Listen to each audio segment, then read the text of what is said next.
Welcome back to Your Italian Podcast. I'm your host, Lauren Hopkins, attorney and founder of your one-stop shop for everything Italian citizenship, Your Italian Passport. We welcome back this week Avvocato or attorney Marco Mellone, our guest previously who has argued in front of the Italian Supreme Court and the Italian Constitutional Court, both of which released major decisions in the world of Italian citizenship law this week, and he is here to explain all of that. I look forward to talking to him. Let's dive in.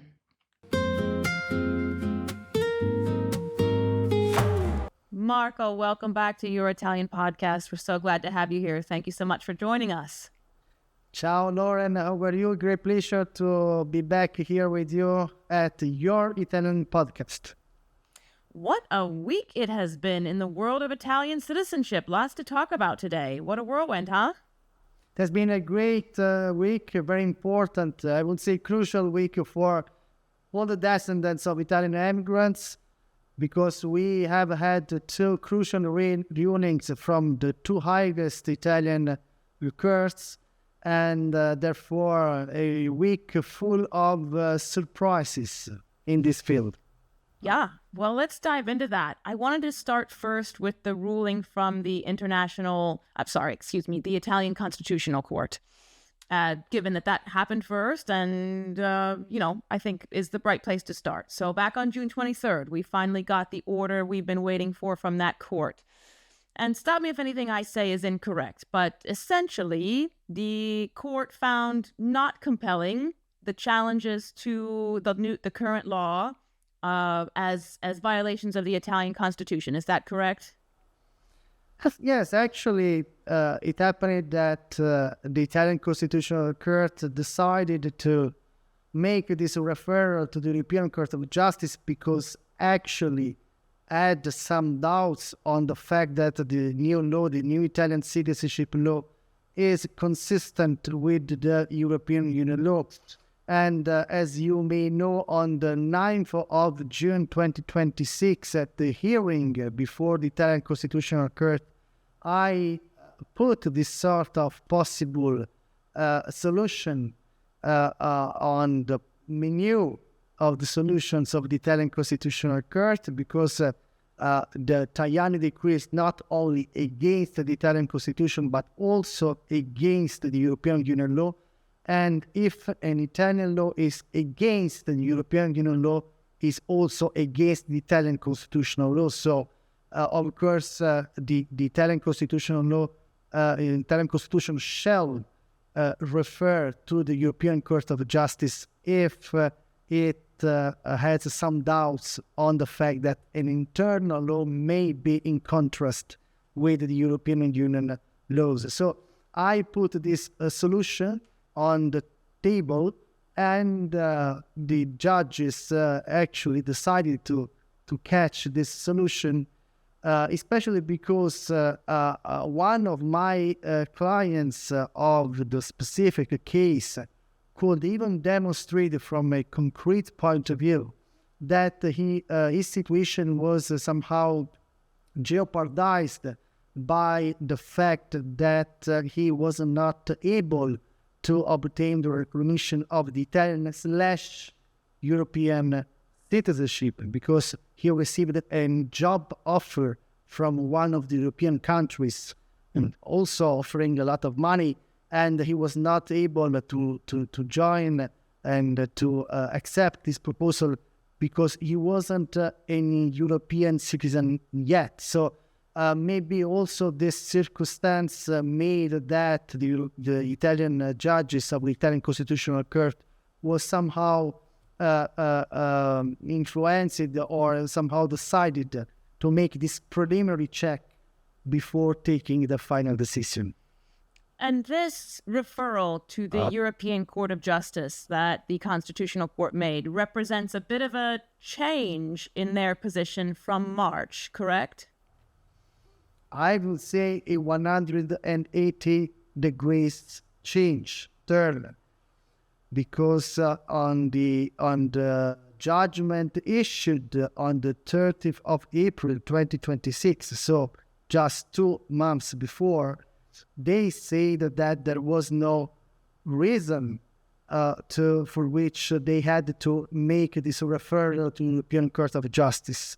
And nothing changed in the meanwhile. So actually, it was a change of opinion of mine.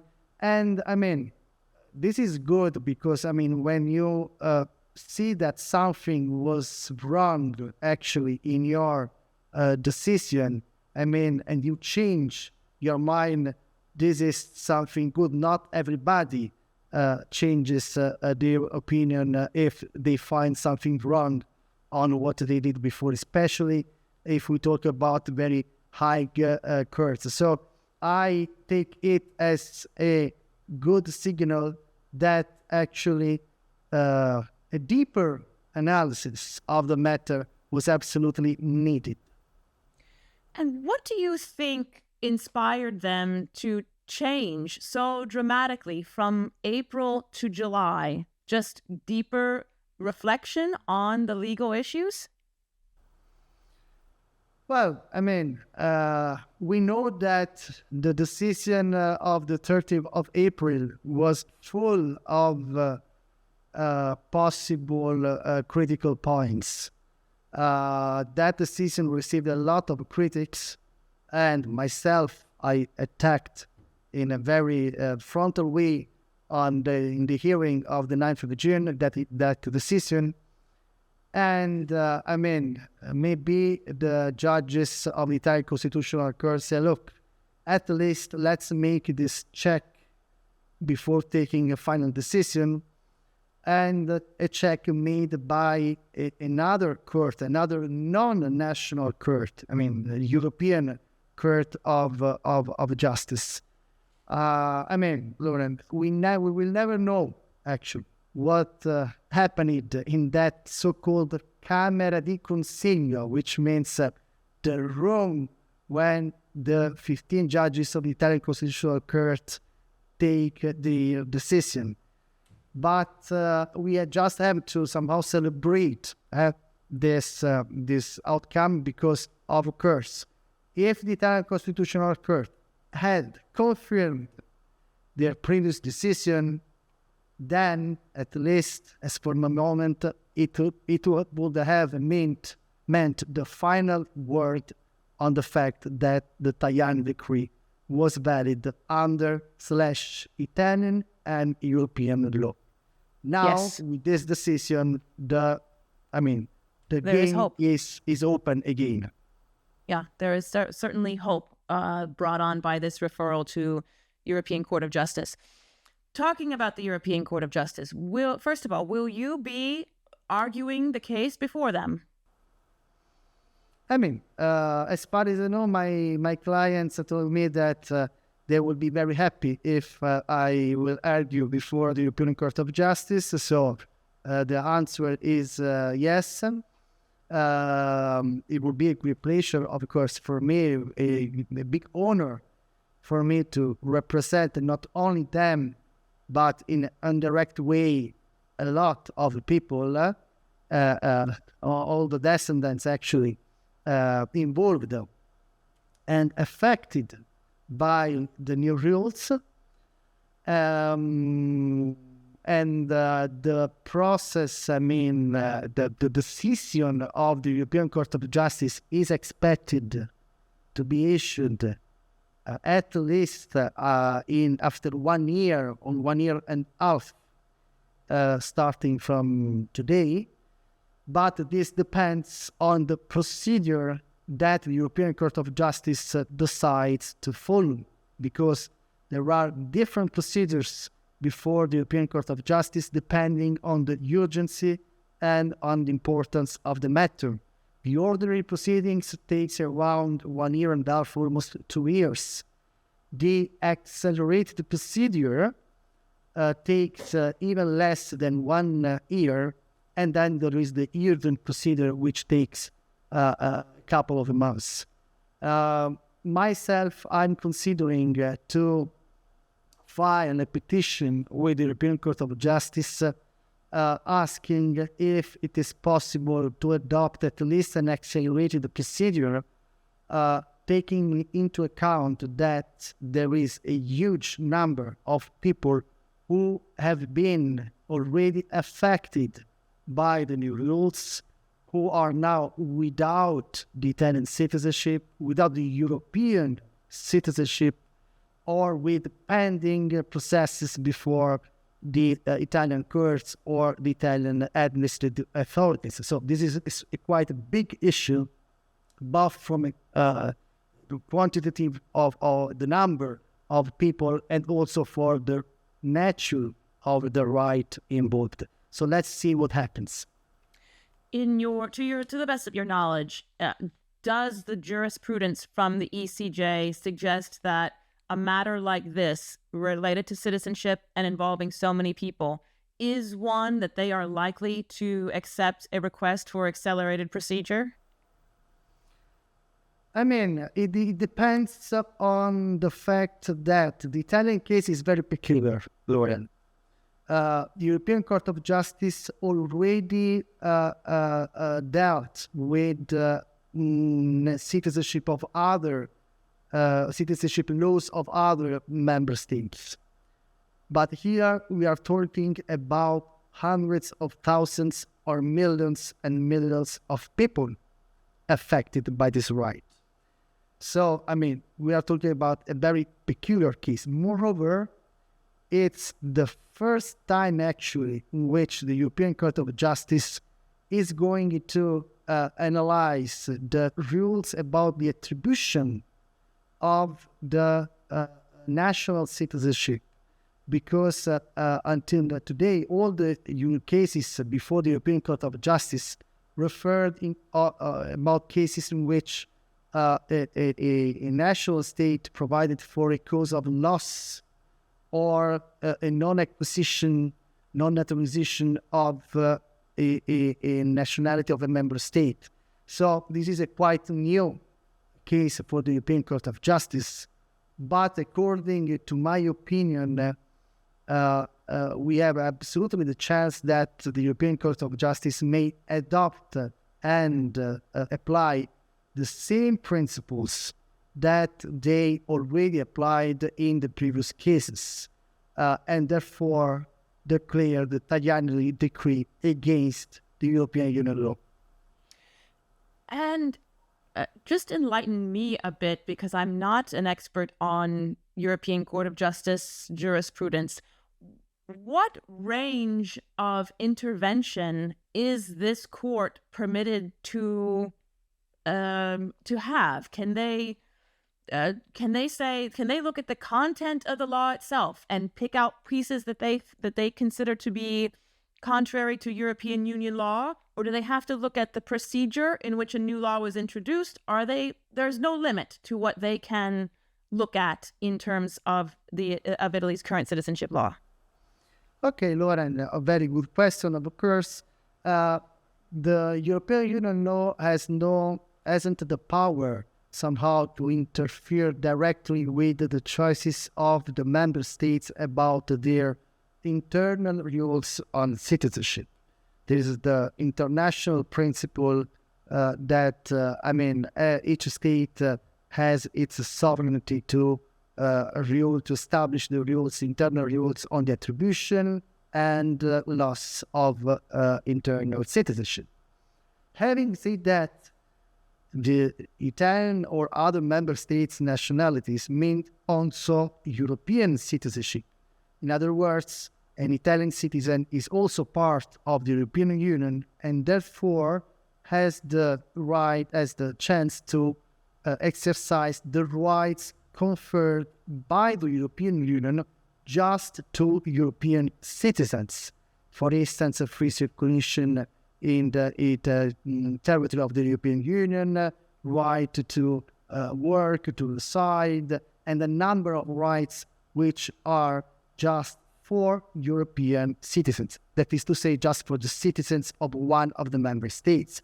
So if a member state somehow provides for the loss or the non-attribution of its internal nationality, then indirectly also prevents that individual from exercising the rights conferred upon by the European Union laws. And this is, the link used by the European Court of Justice to justify its intervention, its activity, work, and interpretation of the national laws according to European Union law. This starting from the first case of nationality brought before the European Court of Justice, which, for curiosity, was once again a case concerning the Italian citizenship law, jure sanguinis. The famous Micheletti case was an Italo-Argentinian citizen. So, once again, Italian citizenship law goes back to the European Court of Justice. From where we sit right now, and I realize you don't have a crystal ball, what is your expectation from the European Court of Justice? What do you expect them to do when presented with this? Lauren, I expect, first of all, that it will be a big fight. Because, let's say, the counterparty is once again the Italian state. And moreover, in these proceedings, all the other member states may participate, may join these proceedings, and also giving their opinion about this case. Also, the European Commission may join these proceedings. So, of course, it will be a big fight, but especially because we have to make the judges of the European Court of Justice understand what is the Italian citizenship law, what is the Italian history, the history of Italian citizenship laws, and all the aspects related to this figure of the descendant of the Italian immigrant. Because I think that in the last interview, you were commenting the fact that the main problem here in Italy is most probably the ignorance of the public opinion about our internal rules and citizenship, about the fact that the descendant is not a weight for the Italian state, and therefore is not a weight also for the European Union. Can be an added value.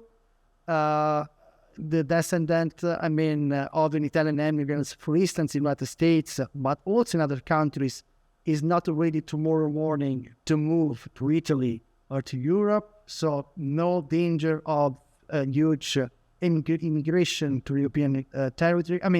All these paralegal, extra-legal aspects would be very important to clarify at the eyes of the European Court of Justice, because at the end of the day, they can influence somehow the climate, somehow the environment of the European Court of Justice. Don't forget, the European Court of Justice, from a physical point of view, is on a sort of hill, which is in Luxembourg, the famous plateau of Kirchberg. I remember that once a judge of the European Court of Justice during a conference said, look, yes, we are on that hill, but we are not isolated from the rest of the world. So we have ears to listen to what happens and, which are the problems around us. So it would be very important to put all these elements, even extra legal elements, in order for them to adopt the right decision. Just a specific question I just thought of. Does the current panel of judges for the ECJ include a representative from Italy? And if so, is that judge permitted to sit and hear this case and rule on it? Or must they excuse themselves? Yes, of course. The European Court of Justice is composed by a judge from each member state, including one judge from Italy. That judge may not participate in these proceedings, and the decision will be taken by a number of judges according to the importance of the case. So there could be 5, there could be 13. I mean, depends on the importance of the case. If, as I also suppose, this case will be processed with so-called grand chambre, there will be at least 15 judges taking then the final decision. I want to turn our attention to the decision of the Corte di Cassazione, Italian Supreme Court, from this week. I should say decisions. Both Monday and Wednesday decisions were published. And obviously the big takeaway there was the reversal of the minor issue. Can you explain for the audience what a massive change this represents from that court?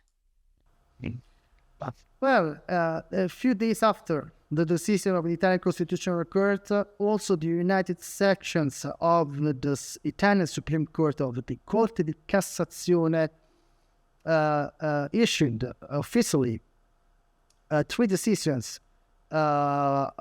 actually three twin decisions, by which they finally took a position on the so-called minor age issue. That is to say, the loss of Italian citizenship of a child minor of age at the time of the naturalization of his or her parent. This was a big matter, big issue, especially for descendants of Italian immigrants to US, but also to other countries like Australia, for instance, because, as we know, many, I would say at least 60-70% of the Italian immigrants to US were somehow obliged, or in any case, acquired the US citizenship in order to work in US, in order, to be part of the social and internal society. So, and of course, they acquired US citizenship when they had children still minor of age, because an adult man used to acquire the second nationality at the time of 30s, its 40s, and of course at the age of 30 or 40 you still have a child minor of age, taking into account that the majority was at 21 years old at that time according to the Italian law. So, many families of descendants of Italian immigrants to US were affected by the previous approach of the Supreme Court, which in 2023 say, look, children minor of age of whom got a second nationality lost their Italian citizenship, and therefore they were not able anymore to transmit it to the following generations.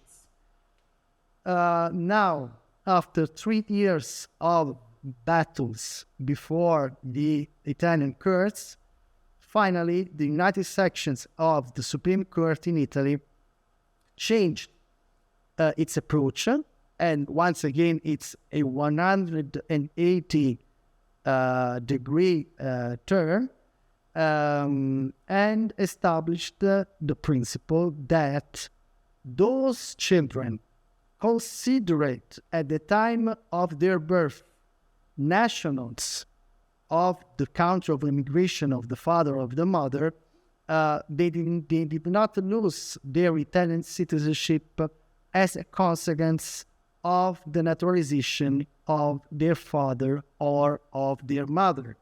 So, if an Italian family, father and mother, emigrated to US and there they had a child and then the father of the mother acquired the U.S. citizenship when that child was still minor of age, this today, according to the Supreme Court, does not cause anymore the loss of citizenship for that child.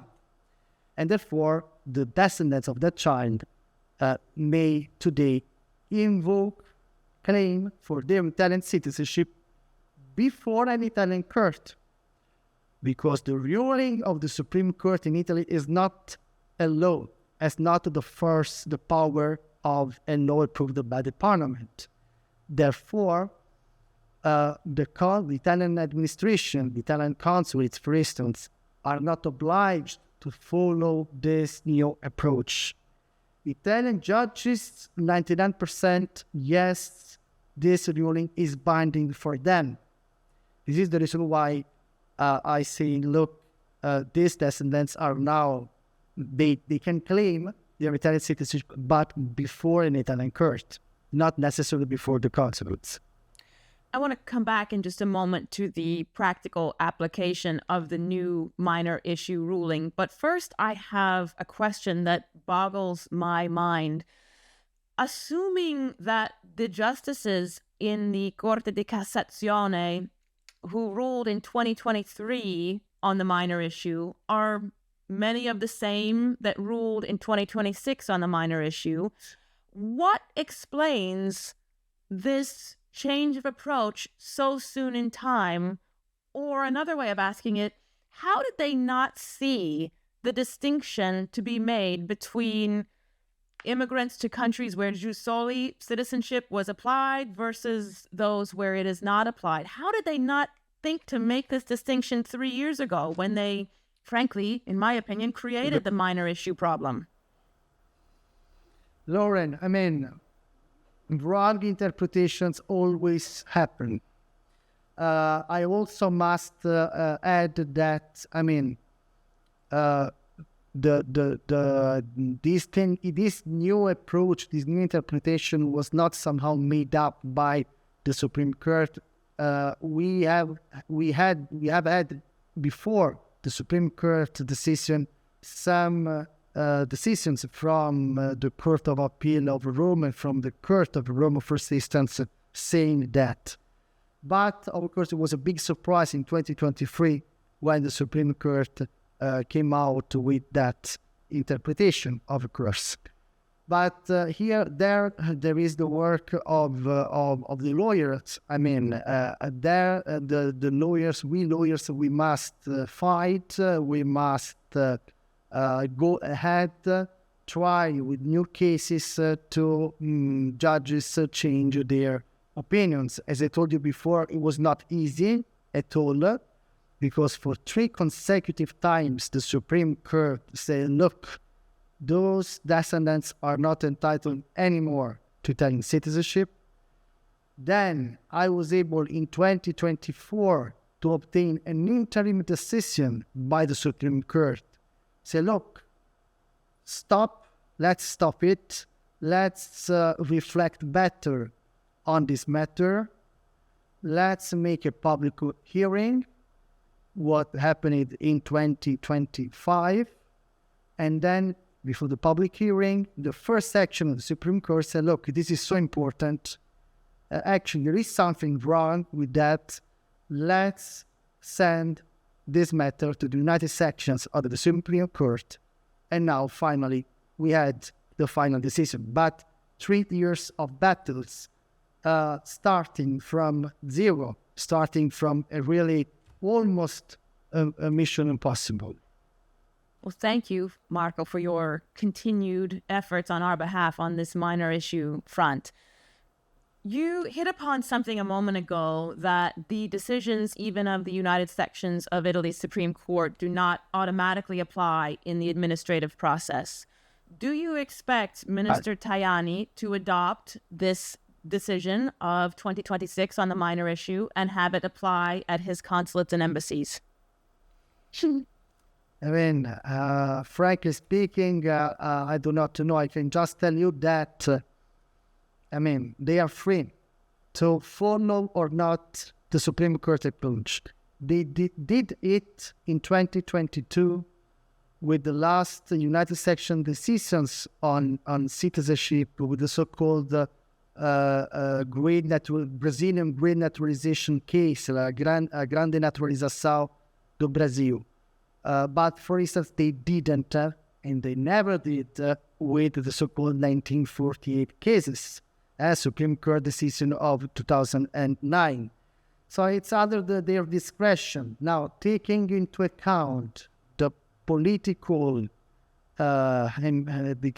approach that especially this government, this administration has about descendants, about the recognition of Italian citizenship for descendants, I would not bet, a lot of money on the change of the circolare of the 3rd of October.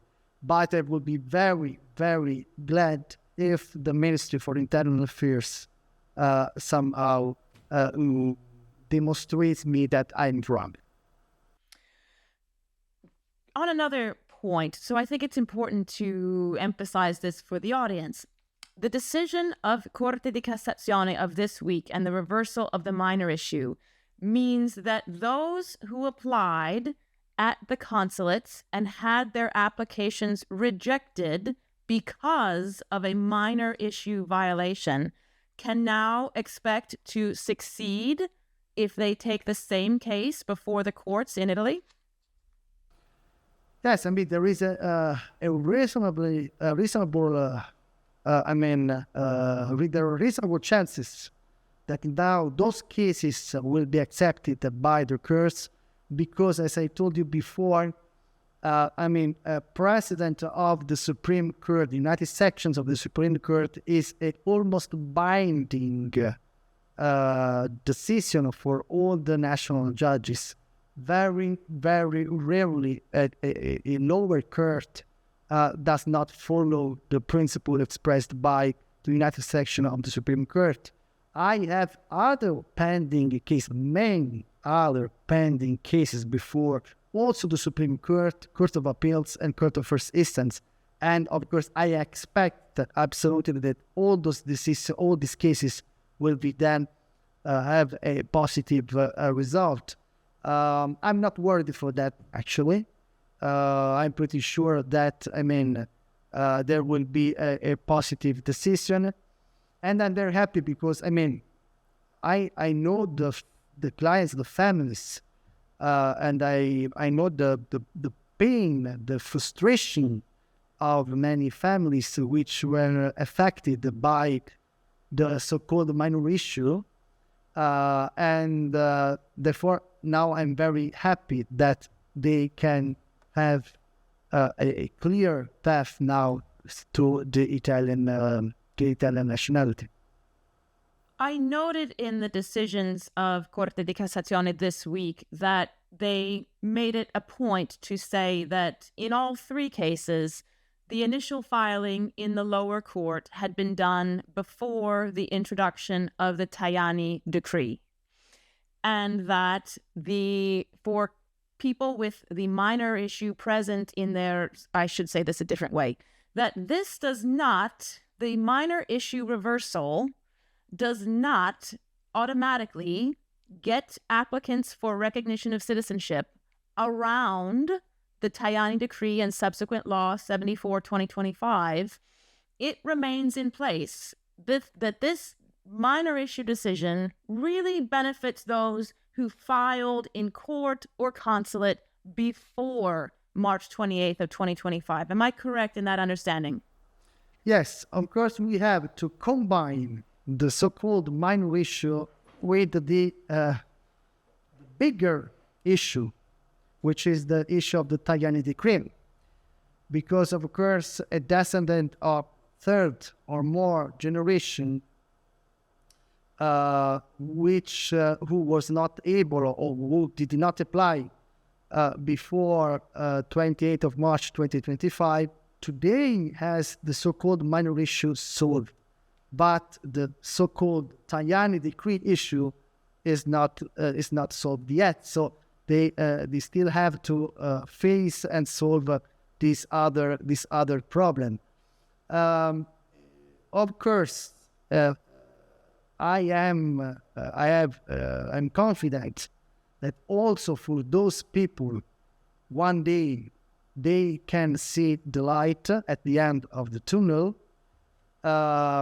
especially because, of course, they also, especially if they can demonstrate somehow that they were somehow blocked by the so-called minor issue.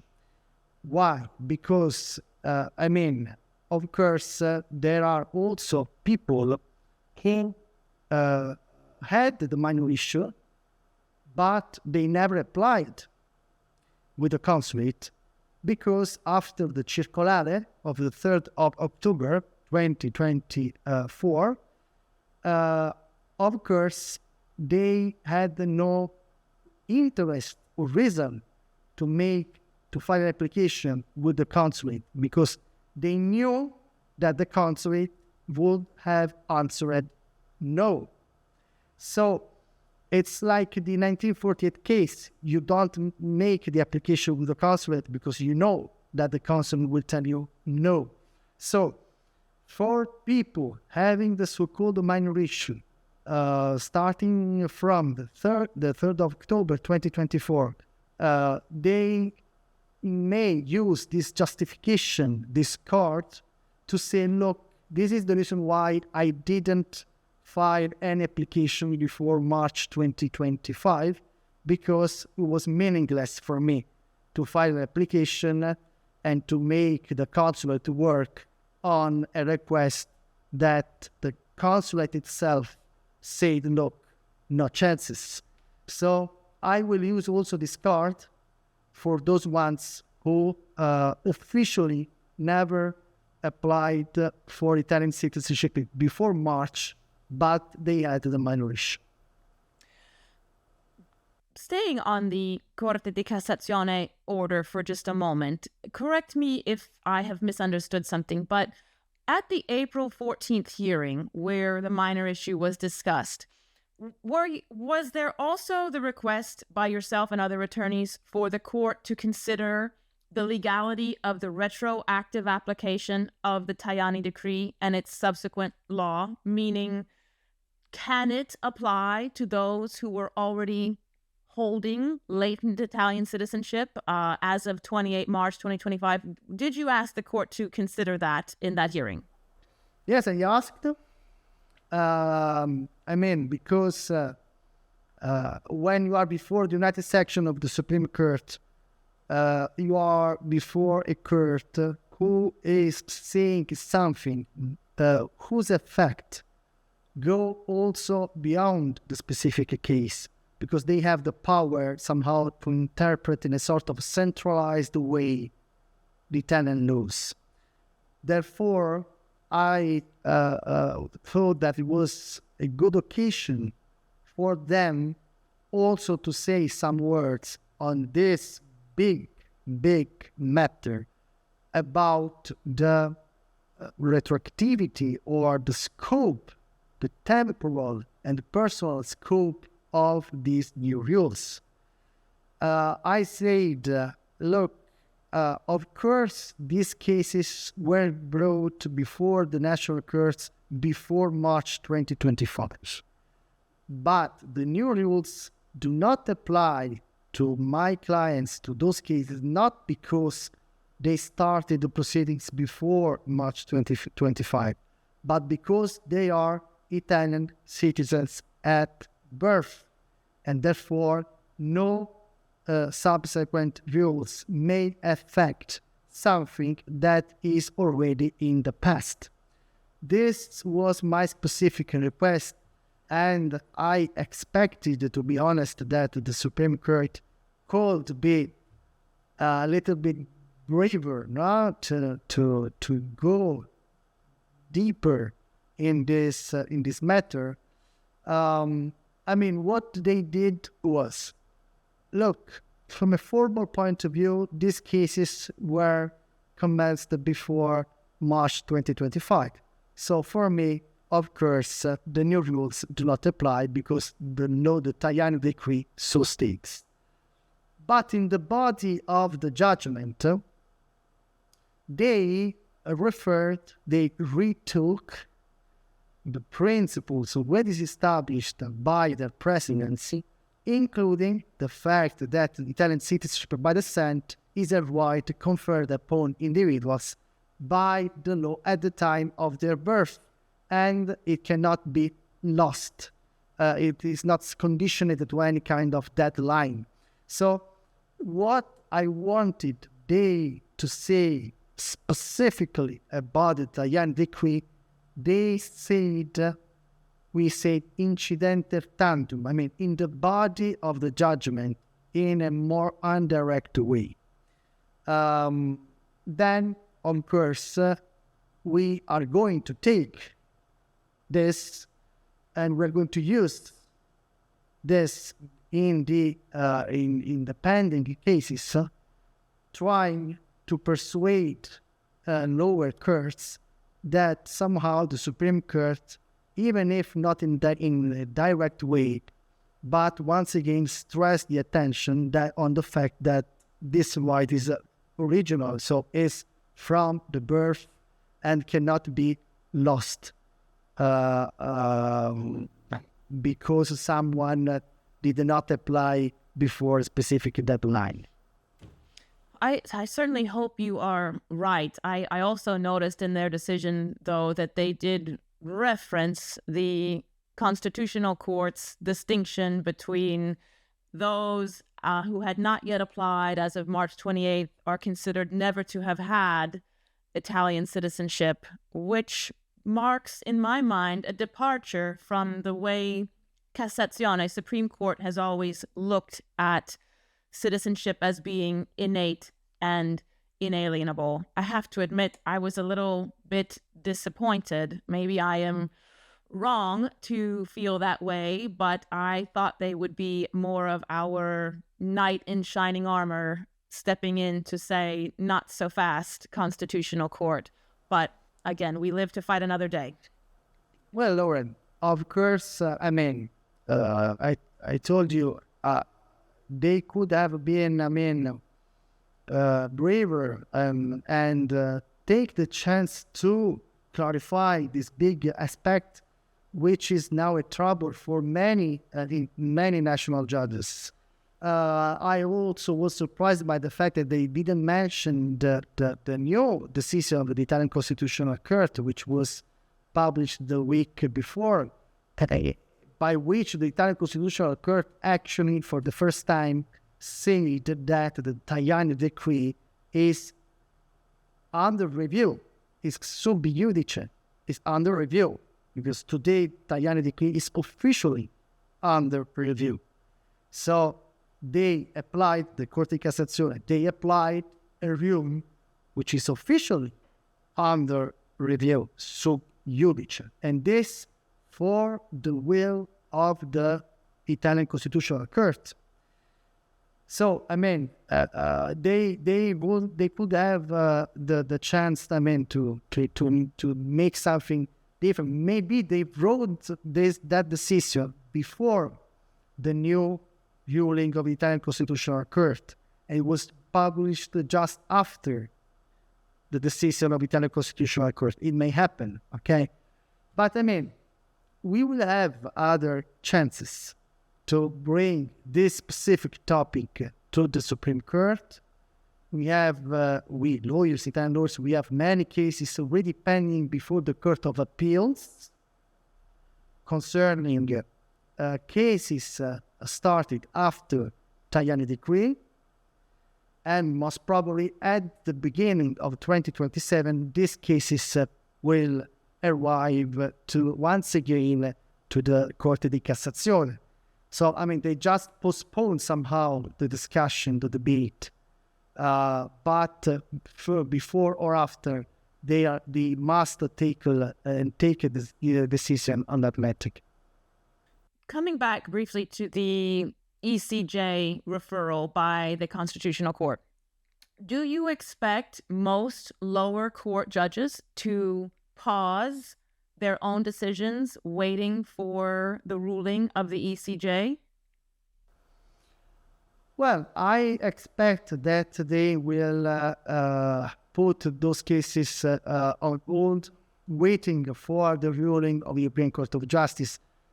They technically are not obliged to do it, but I would be very surprised if they do not oppose those cases, especially because, in the last interview with you, I told you that we had a target. Italy had a target on the 30th of June, target of cases completed.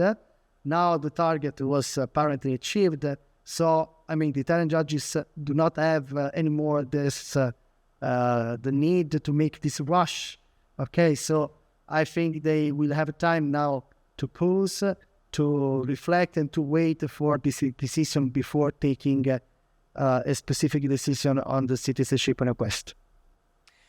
Just to clarify for the audience who may not have seen our last interview, I had the question of why are some courts moving court dates up on citizenship cases, and you shared with me, and I had never heard it before, that there was a sum of money promised by the European Union to Italy for clearing X number of cases from the civil court docket. Apparently that was achieved, and I guess the money paid out. Am I wrong to think it is a little ironic that we're now in a position of seeking relief from a European Union court for a problem that the European Union, in part, helped to further worsen? Lauren, I would say the past is the past. We have to focus now on the future. I have seen a lot of things in this field of law in the last years, trust me, so I do not get, I don't feel surprised anymore. I know that we have just one way, and we in front of us, we must concentrate our efforts to save all the pending cases started after the Tajani decree, and to concentrate our efforts to make the judges of the European Court of Justice understand clearly, both from a legal and, let's say, environmental point of view, the matter of the Italian citizenship law by descent. This is crucial. They do not have to have the image of the descendant as someone who just is looking for the Italian passport, such as it happened in the so-called Maltese case, the case of Malta, which was the case faced by the European Court of Justice 1 year ago, which has nothing to do with the Italian citizenship case, because there was a matter of acquisition somehow of a local citizenship, local passports from people who were not local citizens from the birth. Here we are talking about a different scenario. We are talking about Italian citizens from their birth, according to law of the Italian state, who are now just seeking for the formal recognition of something that they always have had from their birth, and that they didn't plan for, just because the Italian state did not made everything in order to block them from obtaining the recognition of that right. The long queues, the 1948 case, and all the bureaucratic problems. Those people, the descendants, are not people who woke up yesterday and said, look, I discovered that I have this right, and therefore I want to obtain it. descendants of Italian immigrants are people who always have maintained a link, a connection with the Italian territory. They always have helped Italy and Italian people, and this is the history. Just to give you some examples, the Italian immigrants immigrated to US, but also to other countries. They helped a lot Italian system and Italy sending money in the 20th century, sending money back to the Italian families. If the Italian state experienced no defaults, no economic defaults at the beginning of the 20th century, was just thanks to the money sent by the Italian immigrants to their families back. And also to give you some recent examples, when we are in Italy, just 6 years ago, we experienced the most dramatic moment in our recent history, because we were the first Occidental country experiencing the COVID. And here we were in a dramatic situation. Check also on Google. We received a lot of help, economic, money, medicines, and all kinds of helps from the communities of descendants of Italian immigrants in US, in South America, in Australia, and so on. So, I mean, this link, this love, this contribution to the Italian system never ended. But not everybody is aware of it. You're right about that. That needs more public attention. Thank you for calling all of our attention to it. One last question, I think, with regard to the European Court of Justice. If they are on our side and we are, let's call it, successful before them in some way, do you expect that to resolve Italy's citizenship law for the moment? Or do you expect Minister Tajani and the administration to perhaps seek to introduce new citizenship criteria should the current decree and its subsequently ratified law be thrown out by the European Court? Well, Lauren, I often say in my interviews, in my conversations, public conversations, that I strongly suggest all the people affected by the Tajani decree to keep on trying to get appointments with the consulates and to behave as the Tajani decree does not exist. Because we do not know if the government may somehow take new measures, new rules, or even also in order to appear as more favor at the eyes of the European Court of Justice, may somehow also adopt a new deadline, so to delete the 28th March deadline, to save all the cases commenced starting from the 28th of March and establish a sort of a new deadline. Okay, this is also a possible scenario. Of course, a new deadline, once again, retroactive with no previous information. Okay, so I mean, there are a number of possible solutions for them. This is the reason why it is not absolutely excluded that people applying today, trying to apply today or starting a case today, they can be saved from a possible future decree. Or it is also another possible scenario.